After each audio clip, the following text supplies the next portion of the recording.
Hi friends, welcome to Charitha blog. అలసంద వడలు తయారీ విధానం. అలసందలు 4 గంటలు నానబెట్టుకొని బాగా కడుక్కొని మిక్సీలో వేసి బరగ్గా పట్టుకోవాలి.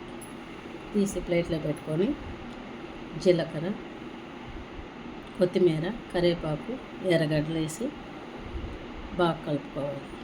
ఉప్పు వేసి బాగా కలపాలి.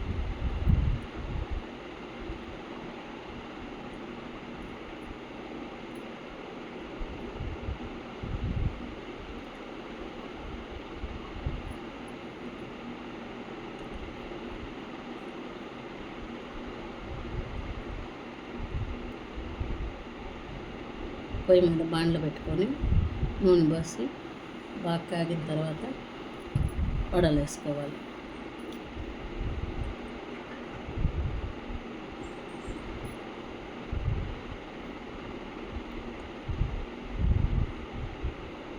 ఒక సైడ్ కాలిన తర్వాత రెండో సైడ్ కూడా కాల్చుకుంటే బ్రౌన్ కలర్ వచ్చిన తర్వాత తీసుకుంటే అలసంద గారెలు రెడీ.